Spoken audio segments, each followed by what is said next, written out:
Yoo yaa akkamitti lafa jettaniif bakka jettan hundumaatti nagaan isin haa ga'u isiniin jecha ani boleessa keessan galaanaadha. Har'a immoo abbaa istiidiyoo ta'ee kan gaaffii gaafachaa jira. Keessummaa kabajaa immoo isiniif dhiyeesseera. Anaa dhufuu baga nagaan dhuftanii isiniin jedha. Baga nagaan nu eddanii isiniin jennee jirra.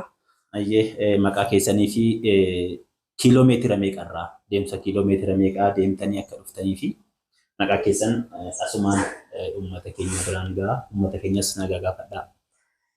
Nagaan isiniif haa baay'eetu akkam jirtu jecha egaa nuti nagaa keenya. Ana immoo akkuma isin beektanii Asteeridha. Kanan deemee dhuferree daandii fagoodha otoo bishaan waan dhugamuuf waan nyaatamu kana too xiqqoo ishillee akkasuma gaabbastanii gaariidha ta'a jedhee yaada. Egaa mana keenyatti wanti dhugamuuf wanti nyaatamu guutee irraa akka ta'e isin iyyuu beektu. Qe'een qe'ee Oromooti. Qe'een Oromoo immoo isatti guddatee fi isa keessatti dhalteetu beeku. Kanaaf iyyuu wanti nyaatamuuf wanti dhugamuuf waaqiin ta'u isin jechuu barbaadetan. Gamanumaan gara gaaffii kiyyaatti yoon darbu gaaffiin kiyya jalqabaa miidiyaan siif maali? Yuutuubis ta'ee, Tiiktookis ta'ee, Feesbuukis ta'ee miidiyaan kun siif maali? Ati immoo miidiyaa kanarratti maal fayyadamtaa? Miidiyaa kana akkamitti ilaaltaa? Yaadan siin jedhu siif qaba. Okay. Miidiyaa jechuun already ani otoo maalummaa miidiyaan beekiin miidiyaan maal akka nama fayyadu otoo hin beekiin baay'ee miidiyaa jibbaan ture.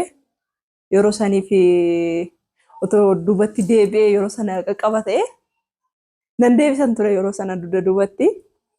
Yoo garuu anaaf miidiyaa jechuun dhugaadhaaf yoo ta'e namoonni baay'een miidiyaa kan akkatti ilaalu. Miidiyaan jechuun tokkoffaa dirree barnootaati jedhee fudhadha akka kootitti. Wanta guddaan irraa baradhee, wanta guddaan irraa hubannoo guddaa argadhee yuutuubiis haa ta'u, tiiktookii akkasuma FB miidiyaan anaaf dirree barumsaati. Yeroon jedhu namni akkamitti miidiyaa irraa barataa jechuu dandeessu. Anaaf miidiyaa jechuun miidiyaa kanarra gaafa deemnu beekaa hin argina, wallaalarree hin argina, akkasuma hayyuu hin argina. Namoota baay'eedhaan wal argina. Isa kanarraa immoo beekaa duwwaarraa miti kan waa baratanii wallaalaarraas waa baratu beekaarraas waa baratu. Dhugaadhaaf yoo ta'e anaaf walumaa galatti miidiyaan dirree barumsaati. Akkasumas immoo dirree jijjiiramsa guddaa itti anaaf jireenya kootiif illee kennedha. Akkasumas immoo obboloota baay'ee jaalladhuuf baay'ee kabaju. Akkasuma isinillee baay'ee kana jaallattanillee karaan ittiin horadhedha jedheen fudhadha. Anaaf miidiyaa jechuun waaqayyoo gaditti maatii kiyya akka kanattiin fudhadha. Maatii kiyya, hawaasa kiyya baay'een miidiyaa jaalladha jechuu barbaadeen walumaa galatti. Anillee waa'ee miidiyaa irratti waa si yaadachiisa. Miidiyaa baay'ee jaalladha. Dirree barumsaati jettee akkuma kanallee anaanillee karaa nagaa fatattee si yaada. Egaa gamanumaan miidiyaan egaa inni qabu akkuma gaariitti yoo qabate waanuma gaarii tokko itti fayyadamee ittiinis oola. Kanaaf isheen miidiyaarraan waan baay'ee baradhee yaada jedhu kaasetti isin immoo miidiyaarraa maal barattan? Ofii keessanoo miidiyaa akkamittiin itti fayyadamaa jirtu? Kanaaf isinillee miidiyaa kanaan maal fayyadamtanii fi maal immoo akka itti fayyadamtan illee hubadhaa isiniin jedha. Gaaffiin koo inni lammataan immoo ati hoo miidiyaa kanatti maal fayyadamta? Maal immoo miidiyaa kanarraa jibbita? Miidiyaa kanarratti ofii kee maal ittiin ooltaa? Miidiyaa kanarraa maanta argattu maali? Akkuma kana immoo wanta irraa immoo jibbitu. Miidiyaa kanarraa wanta immoo jibbitu maaltu jira? Yoo ani miidiyaa kanarraa kanan fayyadamu dhugaa dubbachuudhaaf yoo ta'e karaa hojii karaa miidiyaa kanaati kanan bare namoonni baay'een keessan hin beektu yoo hojiin kiyya maal akka ta'e yoo hojiin kiyya illee guutumaa guutuutti karaa miidiyaati yoon jedhee ibsee anaaf leeyyoos miti maaliif hojii kiyya achiin beeksisee fayyadamaallee ta'een jira karaa miidiyaanaaf hojiin illee milkaa'insa guddaadha jedheen fudhadha. karaa miidiyaa isa kana baradhee isa kanarraa fayyadameen jira. Yoo garuu miidiyaa kanarraa kan ana jibbu yoo jiraate namoonni baay'een akkuma miidiyaa kanatti fayyadamee isa kana irraa fayyadamu namoonni baay'een immoo irratti ittiin nama miidhantu jira.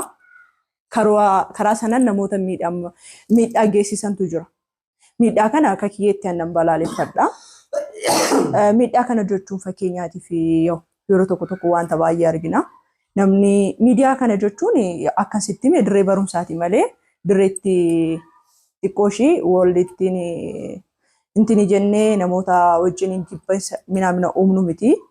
Namoonni baay'een immoo miidiyaa kanarraa fakkeenyaatiif nama tokkorraa lola yoo qabaatanii, nama tokkorraa jibba yoo qabaatanii, nama tokkorraa fakkeenyaatiif immoo bakka hin jira miti haala kanaan kan wal qabatu tokko jechuudha.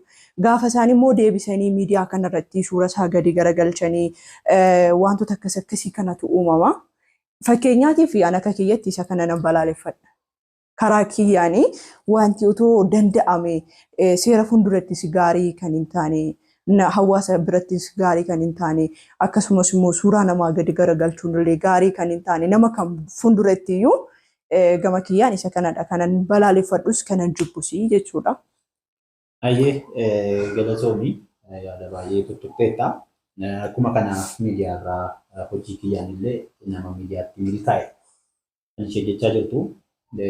Akkuma irraa baratteen immoo gara hojiitti hiiktee miidiyaa kanarraan carraa qabdutti humna qabdutti barnoota qabdutti fayyadamtee miidiyaa kanaan waan qabu ogummaa qabuun as dhiyaadheen uummata kiyya tajaajilaa jira. Innis immoo mana uffataati. Isa kanaanis ni milkaa'edha. Yaada jedhu nuuf kaafteetu jirti. Gamanumaan miidiyaan waan gaariidhaaf haa oolchinu. Miidiyaan immoo akka nuti qabamnu nu fayyada. Ilaalchisi miidiyaan akka qabdan waan gaariidhaaf haa ta'u yaada jedhuun qaba. Anillee gama kiyyaanii astuu yoon gara keetti as deebi'u astuun amantiin ishii ganam maal ture gara kiristaanummaa kanatti jalqabumayyuu kiristaana turte immoo erga dhalattee guddattee itti dhuftee amantii ishii kana keessatti immoo amantiin kun akkamittiin ilaaltaa amantii kana akkamittiin ibsitaa siin jedhaa mee isa kanarraa waan jettu qabda. Tumaasuftuu buna keellee fudhadhu bunni dhufeera. Buna yoo waan nyaatamu jennaan buna nu fiddanii. Qeenqee Oromooti. Qeenqee Oromoo gabbiin qaba. Egaa kottaa dhugaa otuma dubbannuuti isa kanatti darbine dhugaadhaaf yoo ta'e ani jalqabumarraa kaaseetu yoo maatiidhuma gooftaa qabu keessatti dhaladhee guddadhe. Yoo haati kiyya akkumaan otoo gara maatii abbaa kiyyaan dhufin dursuma pheenxee turte. Yoo isaanillee hin jira miti zamanaawii kan ta'e yeroo sanaaf ka ho'ifamu ho'isu turanii. Yeroo jettu akkam fakkeenyaaf beekamaa ta'e yeroo isaan keessa turan. Isaanii yeroo amantiin sun musliima moo qaalluudha moo ortodoksiidha moo? Inni kun amantii isaanii fi qaalluu baay'een isaanii qaalluudha kan isaan sagadanii. Isuma keessaa immoo ortodoksiinis immoo ni jiru. Yoo garuu gimbii guddaatu jira kan isaan itti sagadanii akka ani akkan dhagayetti jechuudha. Gaafa haati kiyya qe'ee warra kiyyaatti dhuftu. Haati koo pheenxeedhuma taate waan dhufteef nuti pheenxummaatti dhalanne. Yoo garuu isa booddee ergiin xiqqoo of baree haati koo dhukkubsatte na yaadadha. Xiqqoo akkas nama waggaa jaaminaa nan ta'anatti fakkaata. Xiqqoo amantii sana keessaa dhukkubsattee otoo isheen hin beekin gara xabalaa geessanii turani haadha koo jechuudha. Ishiidhuma faana nutis waan of dandeenye amantii kana maalummaa isaas hin bariini. Ishiidhuma faana gara xabala sanaa deemnee turre. Ergi achiiti isheen fayyitee booddee isheen achi keessallee turuu waan hin barbaanneef maaliif mi'aa gooftaa qabdi. Sila kaniif isheen achi keessallee hin turre hin deebitee isheedhuma faana deebine. Erganii achittis deebi'ee yeroo saniitiif otoo inni naa danda'ame yoo yaada naanneffadheerate ani iyyuu hin dhaqu yookaan akka isaan dhaqu kana geessan illee hin barbaadu ture. Isheenis hin beektu sababii kanaaf kan isaan ishee geessanii. Kan isaan geessan otoo amantii pheenxee keessa jiranidha kan gara amantii sabaadhaa dhiqannaa deeman. Isheen dhukkubsatii turte Utuma isheen amantii pheenxee sana keessa jirtu baay'ee lolamti. Xiqqoo hin jira mitiiree waanuma qaalluu kana mana wal qabatee. Ogaa isheen utuma gooftaatti amantee jirtudha kan isheen dhukkubsattee suni jechuudha. Dhukkubsattee of hin beektu. Sa'aatii dhukkube sanatti xiqqoo hin jira mitiiree hojuma seexanaa kanadha. Of hin beektu turte sababii isheen of hin beekne abbaan kiyyallee amantiitti jabaa miti. Hin geessinaa jechuullee nama danda'etti akkasii qabus hin jenne yaani otoo danda'eetiin kadhatee fi yookaan amantii kanallee maalummaa amantichaallee baay'ee jabeessee hin beeku ture yeroo sanatti. Achumaan sabala sana dhattee isheen yeroo sanatti egaa sabala sana dhiqattee hin fayyite. Achuma keessa immoo waggaa muraasaadhaaf turanii gara gooftaatti deebite. Isheen deebinaanis wajjin deebine anamma ergaan lammataatti deebine baay'ee yaada naanneffadhe maalummaan waaqayyoos naa galaa dhufe manuma waaqayyoo keessa jira hagaarraattis achis immoo waldaa kiristaanaa keessatti guddadhee isin jechuu barbaada.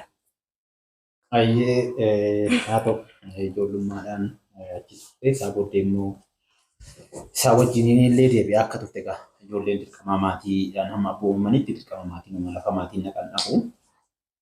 Isa kana keessatti akkas ture yeroo jalqabaatiif asii kaatee gara biyya Dubaay gaafa deemte haalli amantii kee wajjiniin ati dabarsite maal fakkaata? Hin ulfaatu achi keessatti bu'aa bahiin kiristaanummaa fi biyya hormaa sana keessatti maaltu ture maal fakkaata achi keessatti akkamitti kiristaanummaatti jiraachuun kun hin jabaatu gola hormaa keessatti hojii hormaa hojjechaa taa'anii yeroo kutaa kadhannaa argachuu dhabuun jiraachuu danda'a. Yeroo soomanii fuula waaqayyoo barbaadatan dhabamuu dhiisuu danda'a.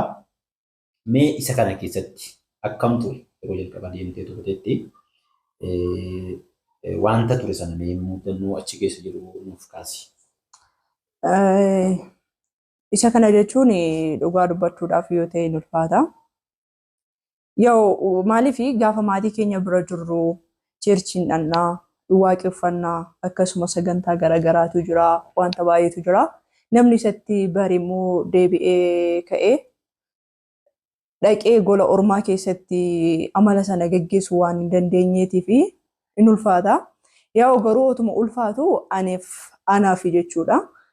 Dhugaa dubbachuudhaaf yoo ta'e maaliif namni lafa qorumsi jirutti qoraafamee ba'a. Lafuma acuucamuun jiru keessatti maalan ta'a laata yaa waaqayyoo yeroo baay'ee hafuurri kee waaqayyoo wajjin kontaati ta'a. Rakkinumti keetu sitti hin dhaga'amu. Iddootti kadhannaa dhabuun illee hagam sitti hin dhaga'amu. Maaliif yeroo baay'eedhaaf yoo ta'e dhugaadhaaf yoo ta'e hagan achi deemee naannoo haga waggaa lamaa shintibeetii keessa waaqeffachaa ture. Shintibeetii keessa lafti waaqeffannaa kiyya. Gaafa yeroon kontiraataa tures ergan kontiraataa ba'es Hindamiyyuu bakkeetti kadhachuurra shintibeetiitti kadhachuutu naaf salphata. Sababii isaa kutaan kiyya firii hin turre maadaamiin hin dhufti ijoolleen hin dhufu. Sababii kanaafin yeroo baay'ee shintibeetii filadha. Shintibeetii waan seenee nan qollofadha. Wangeela kiyyallee fudhadhee nan dhaqa. Achi keessatti immoo inni kun yeroo tokko tokko namoota garaagaraa wajjiniin illee hojii hojjechuutu jira. Haalli jireenyaa namootaatiin beekne wajjin walitti si fida. Ani Filiippiinii wajjinan hojjechaa ture yeroo jalqabaa fi maalinni ennati shintibeetii keessa haga kana turtu maaliif akka kanatti illee iyyitanaan jetti ture Filiippiinii suni. Sababii kanarraa ka'e baay'ee achitti illee kanarraa ka'e baay'ee na lolti turte jechuudha. Yeroo sanatti ani illee afaan hin beeku. Dhattee haga maadaamitti illee na himtutti illee geessetti. Garuu isuma keessatti yeroo shintibeetii seenuu sodaachaan seena. Garuu gaafan kadhannaa kadhadhu sagalee kiyyaan waan ol kaasee kadhadhu natti fakkaatu ol kaasee kadhadhaa guruppii garaagaraa qabna. Waldaa onlaayinii hin beektaa akkuma beektu achi keessa illee tajaajilaan ture. Yeroo sanatti fakkeenyaaf yeroo sagantaa sana tajaajilu dhugaadhaaf yoo ta'e sagalee kiyyaa otoo hin beekinan ol kaasanatti fakkaata. Maadaamiin illee dhuftee gaafa narra dhaabbattee sagalee sana dhaggeeffattutu jira. Maaf shintibeetii keessatti haga kana taatanaan jetti. Keessumaa yeroo tokko kontiraataa sana baay'ee natti ulfaachaa ture jechuudha. Sanas haa ta'u kana garuu kanaan wal qabatee wanti duubatti na deebisee hin jiru. Caalaatti iyyuu maatii biraatti irraa isaan achi lafa sanatti kadhadhutu baay'ee na jabeesse natti fakkaata. Kanaaf ani obboloonni baay'een yoo hagam mallee isuma kanaan kan jiran jiraachuu danda'u. Na ta'u meeshaa kana keessatti waan natti kaaste tokkotu jira. Yeroon achi keessatti kadhadhu sagalee kiyya ol kaasee guruupiidhaaf yeroo itti waraabatu jira jette. Achi keessatti kadhataa akkamiitu kadhatamaa ture? Guruupiin sun immoo guruupii iimoodha moo waasaappiidha moo amma yeroo tokko tokko guruupii kanneen kadhata iimoon akkamaa kana iimoon hin jira. Guruupii waasaappiin illee hin jira. Isa kana keessatti waaqeffannaan yeroo sanaa akkam ture? Waaqeffannaa onlaayinii kana akkamittiin amanteetu? Achi keessatti waaqeffattee achi keessatti immoo sagalee waraabdee kadhiste. Yeroo sanatti akkam ture haalli waaqeffannaa onlaayinii kun? Amma yeroo ammaa kanatti akkuma beekamu namoonni baay'een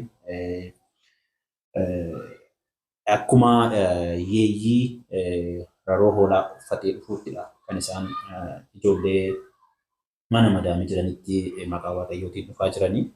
Wangeela qabatanii dhufanii ijoollee baay'ee dogoggorsiisaa kan isaan jiranii qabeenya harkaa fudhachaa kan jiranii. Yeroo sanatti haalli ati irraa hubattee fi haalli isin ittiin tajaajilamaa turtan maal fakkaata? Mee yeroo sanatti?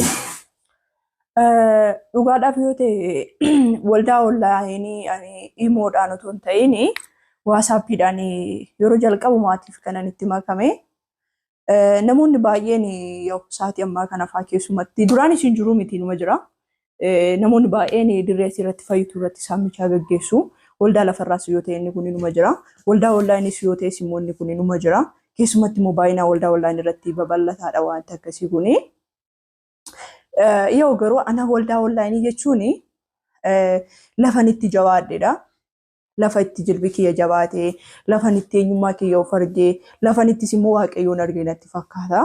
Maaliif dhugaadhaaf yoo ta'e kadhata achi keessatti kadhatamu, kadhata imimmaanii, kadhata gaddaa, kadhata hin jira miti uumaaf sagadaan illee fakkeenyaaf yeroo dheeraarree fudhatanii mana maadaamee keessa gaafa hojjettu hin dadhabda. Aduudha isiin hin jettu, nyaadhu isiin hin jettu, dhugillee isiin hin jettu. Isuma keessatti ati immoo sa'aatiitti hattee nyaattu keessaa sa'aatii kee hatteeti nyaatta kanatti nyaattu sa'aatii hojii malee sa'aatii nyaataa siif waan hin kennineef jechuudha. Sa'aatii nyaata keessuun hannadha. Sa'aatii sana keessatti immoo qoonqoo isaanillee colaksanii beela'anii dheebonnee kadhataa turre walumaan obboloota baay'ee wajjinii. Isa keessatti immoo dhugaadhaaf yoo ta'e dhukkubsattoonni baay'eellee anti mataan kiyyallee dhukkubsadheellee dhukkubarraa fayyeera obboloonni naa kadhatanii akkasumas immoo obboloonni baay'eellee fayyanii jiru. Kadhata obboloota kanaatu hidhaa baay'ee waan kukkutee natti fakkaata. Babal'achuuma wangeelaa keessumatti immoo biyyoota garaagaraa irratti ta'uuf iyyuu imimmaan ijoollee fakkeenyaaf gola ormaa keessatti imimmaan isaanii buusanii kadhatan natti fakkaata. Dhugaa dubbachuudhaaf yoo ta'e ana waldaa onlaayinii jechuun keessumatti kan waasaappii bakka akka ittiin ibsuu hin qabu. Anaaf jechuun sa'aatii sanatti bakka isan guyyaa sanbataa yeroo hundumaan deemee waaqeffadhu. Amma immoo mana kiyya keessa taa'ee hafuura kiyya bakka hin jira miti yeroo hundumaa lapheen kee waaqayyo yoo yaadde bakka yeroo hundumaa waaqayyo sitti dhiyoo jira. Caalaatti immoo inni sanbata deemee waaqayyo waaqeffadhu irra isan gaafa onlaayiniidhaan tajaajilu caalaatti jijjiirame.Anii fi waldaan onlaayinii baay'ee iddoo guddaa naaf qaba. Asumarraa waldaa yeroo hundumaa waaqayyotti gammaddu. Achi keessatti immoo caalaatti hundeen kiyya jabaatee jira. Obboloota sana wajjin chaalenjii garaagaraa dabarsinee jirra. Waldaan sun waldaa eenyu jedhamtu? Waldaa sana maaltu tarii as keessa yoo jiraatan azalaan si daawwachuu danda'u akkuma kana abbaa fuula yeroo sana ta'anii akkuma kana immoo koreellee taatanii kan waliin hojjetan yeroo haadhaa kan immoo tarii miidiyaa kana jiraatanii si arguu hin danda'u. Isa kana keessatti waldaa keessa yeroo sana maal ture? Ati immoo achi keessatti miseensuma taateetu immoo akka koreetti immoo akka keessuttidha kanatti achi keessaa waaqeffachiisaa turte maal irra ture? Waldaan sun akkuma nama dubbadhee waldaa yeroo hundumaa waaqayyootti gammaddudha. Achi keessatti yeroo jalqabaatiif yaani miseensuma ta'ee waaqeffachaa ture.